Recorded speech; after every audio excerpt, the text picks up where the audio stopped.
Poľnohospodárstvo je osobitne dôležitým odvetvím pre existenciu našej spoločnosti. Ľudstvo sa poľnohospodárstvom začalo živiť zhruba 7000 rokov pred naším letopočtom v starovekom Egypte, Mezopotámii a v starovekej Číne.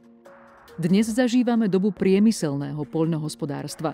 Obrábame pôdu omnoho intenzívnejšie, používame výkonné stroje, pôda sa obrába do väčšej hĺbky a aj rýchlosť zmien, ktoré vedú k dezertifikácii krajiny a akcelerujú klimatickú zmenu, sa niekoľkonásobne zvýšila.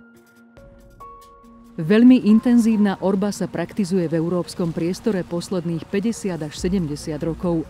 Za tento čas sme z pôdy stratili viac než polovicu uhlíka viazaného na organickú hmotu. Ešte významnejšia je strata biologickej aktivity pôdy. Pôdy obrábané priemyselným poľnohospodárstvom vykazujú len zlomok biologickej aktivity zdravých a vitálnych pôd. Úrodnosť je tu udržovaná nákladnými vstupmi priemyselných hnojív. Nefunkčný pôdny ekosystém má za následok zvýšený výskyt škodcov a chorôb, proti ktorým sa bojuje chemickými ochrannými látkami. Tieto agrochemikálie funkčnosť ekosystému ešte znižujú, čím sa kruh uzatvára. Prispieva k tomu aj jednoduchá rotácia plodín a pestovanie monokultúr na veľkých výmerách.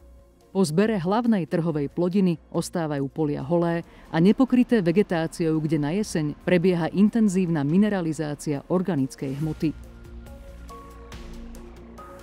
Uhlík oxiduje do atmosféry a prispieva ku klimatickej zmene.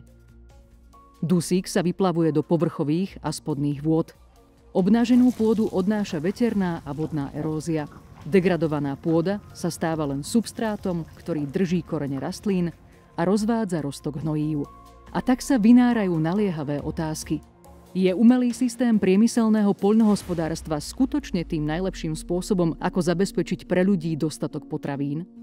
Máme vôbec nejakú inú reálnu možnosť? Sľubnou odpoveďou na tieto otázky je regeneratívne poľnohospodárstvo. Základnými princípmi regeneratívneho poľnohospodárstva sú predovšetkým bezorebné hospodárenie, čiže priama sejba do mechanicky nespracovanej pôdy, tiež využívanie medziplodín, pôdopokrývnych plodín, zvyšovanie biodiverzity. Ďalšími princípmi môže byť, čo sa živočíšnej výroby týka, manažovaná pastva zvierat, alebo aj systém agrolesníctva. Cieľom je takisto znižovanie používania pesticídov, herbicídov, fungicídov. Najdôležitejším princípom regeneratívneho poľnohospodárstva je neorať. Orba je pokladaná v súčasnosti za štandardný a nepostradateľný prvok. Naopak v regeneratívnom poľnohospodárstve je nežiadúca. Snažíme sa čo najmenej mechanicky zasahovať do pôdy, prevracať ju alebo nejako inak ju mechanicky spracovávať. Využívame no-till alebo strip-till sejačky, to znamená, že sejeme do neobrobenej pôdy, prípadne do pozberových zvyškov spred plodiny alebo do medziplodín.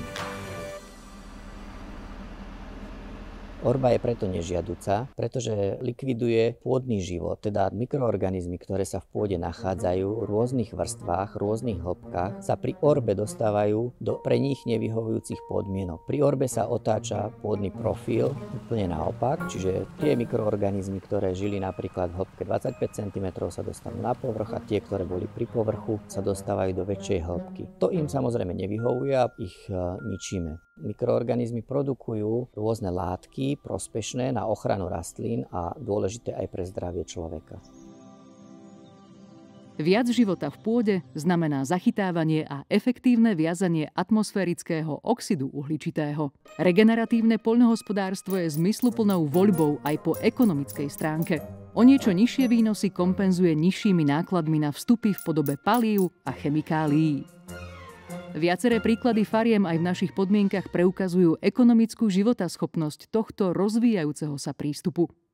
Na mojej farme využívam jeden z princípov regeneratívneho poľnohospodárstva a tým je agrolesníctvo. Agrolesníctvo je taký systém hospodárenia na pôde, keď zámerne kombinujeme na tom istom mieste a v tom istom čase pestovanie drevín a poľných plodín, alebo kombinujeme pestovanie drevín a chov zvierat. V kombinácii drevín a zvierat ide o silvopastevný systém. pestovanie drevín v kombinácii s poľnými plodinami sa nazýva aj silvoorebný systém. Význam agrolesníctva spočíva v tom, že dreviny majú pozitívny vplyv na prostredie a pestované poľné plodiny. Zlepšujú vodný režim prostredia, znižujú eróziu, obohacujú povrch pôdy o minerálne látky a živiny, ktoré sa dostávajú cez listy ich opadom na zem a sprístupňujú živiny z väčších hĺbok svojimi koreňmi, kde ich môžu zúžitkovať rastliny, ktoré pestujeme v medziradiach. V rámci líniových vegetačných prvkov vidíme tu, môžu byť aj vysadené buď aleje, alebo teda v tomto prípade je to vetrolam. Vetrolam pozostáva z 2 radov drevín. Musí byť vyskladaný tak, aby boli minimálne 3 druhy drevín a z toho prevažovali lesné dreviny. Čiže jedná sa o neproduktívny prvok.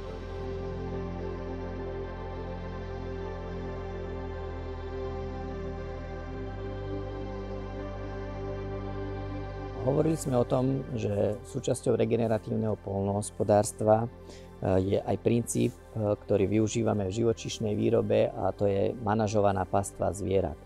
Spočíva v tom, že je väčšie množstvo zvierat na menšej ploche, čiže veľmi intenzívne spásajú tieto zvieratá danú plochu, ale často, niekedy každý deň posúvame tieto zvieratá na novú nespasenú plochu. Týmto spôsobom sa pôda obohacuje o dôležité živiny. Napríklad hovädzí dobytok, ktorý sa chová týmto spôsobom, sa pri manažovanej pastve zvierat posúva každý deň na nové miesto, čiže zvieratá intenzívne spásajú túto plochu a po jej spasení ich presúvame na novú pastvu. Takto sa rotuje po poli a až po 60 dňoch sa dostanú na to isté miesto, kým ten porast dorastie. Tento systém má blahodárny vplyv na kvalitu pôdy. Ako nedostatok považujeme aj absenciu vzdelávacieho systému v oblasti regeneratívneho poľnohospodárstva a agrolesníctva na Slovensku. Nadácia Ecopolis sa snaží byť aktívna aj na tomto poli. Intenzívne spolupracujeme napríklad so Slovenskou akadémiou vied a Slovenskou poľnohospodárskou univerzitou v Nitre. Zdravá pôda je ekosystém bohatý na rôzne druhy organizmov. V jednej hrsti sa ich nachádza viac, než je ľudí na planéte. Baktérie, huby, jednobunkové prvoky, nitkovité červy nematódy, pôdne roztoče, stovky druhov hmyzu, dážďovky, malé stavovce a živé aj odumreté rastliny spoločne vytvárajú úžasný prepojený systém. Ten dokáže udržať život na kontinentoch našej planéty.